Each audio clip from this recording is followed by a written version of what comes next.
Dear Father Simon in the Edinburgh-based collective, before I get started on my confession, let me try to give you some context of what led up to my actions on that particular day in my life.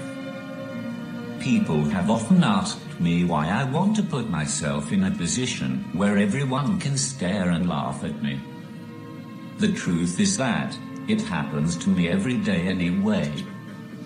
At least this way there's a scheduled time and place for it. I like to think I'm providing a public service, which is more than some people are doing at the moment. Of course, I do it because I want to be famous too.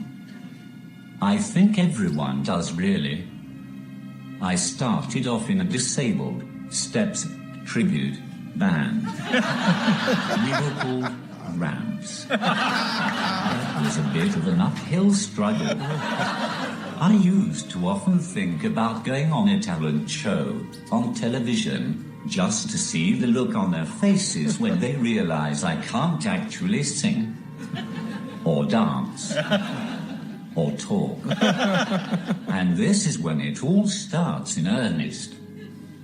It was early in 2012, and I saw that auditions for a well-known talent show were coming to the Newcastle Arena, which was just 10 minutes away from where I live.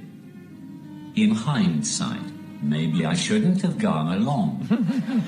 Maybe I shouldn't have stood in a queue for 3 hours in the freezing cold. And maybe I shouldn't have started pretending to warm up my voice while standing there. But the chance of fame was too much to resist. And, to be honest, I thought I could be in with a chance, because Gareth Gates became successful despite his stutter. In my defense, I really never expected to get as far as I did. Surely someone would question how the hell I was going to sing. But I never got asked.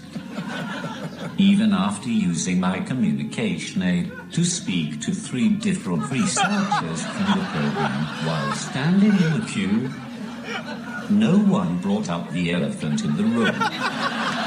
Instead, they asked me which song I was going to sing. Of course, the choice was hard to make.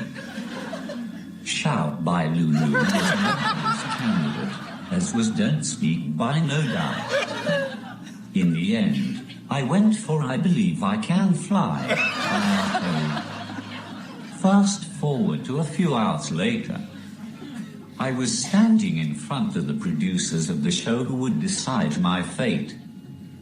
I could see straight away that they were very confused when I walked in.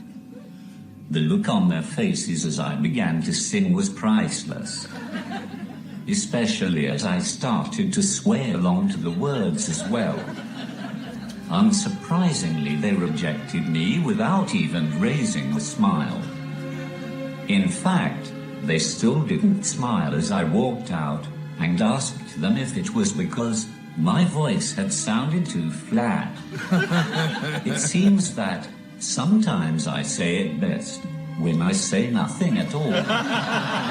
Father Simon, I seek forgiveness not from the people who work on the show, who should have really known better than to let me into the building, and not from R. Kelly for totally ruining one of his most famous songs for the sake of my own amusement. I never really liked it anyway. I asked for forgiveness for all the more talented people who could actually sing, but didn't get the chance to audition because some disabled bloke obviously had far too much free time on his hands on the day in question.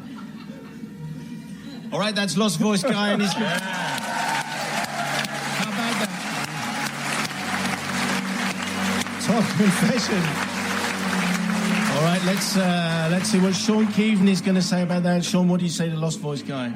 Utterly priceless. The Disabled Steps covers band called Ramps. An uphill struggle. That's incredible. I didn't see that coming. I think that anybody who is credulous enough and desperate enough to go and prostrate themselves in front of a Cowell-esque mentor deserves everything they get. To be honest, I have little to no sympathy for these people, partially because Simon always catches me when I'm very hungry and in a very bad mood. So I'm always looking to take it out on somebody. In this case, it is those people who are queuing up outside in the rain to sing for Cowell. I completely and utterly forgive you. All right, Sean, thanks very much. And applaud you. Sister Bobby from the Priory, what do you say to Lost Voice going? Great sense of mischief. Thank you for that, because it actually has been one of my absolute favourites. Also, actually, I'd like to think of that panel and everyone, the production team, letting you through. I think actually that's also a great thing, to let you through, to give you every chance. That's fantastic and it's positive. Absolutely forgiven, though, for just making fun of the whole thing. So absolutely, thank you very much. Brother Matt, what do you say? The reason why this is inspired is because of the choice of music. And R. Kelly, I believe I can fly. I believe at any point we have R. Kelly being the boss of jokes is fine by me. We had Eva Herzegovina yesterday, or whatever she's called, and tonight R. Kelly, so definitely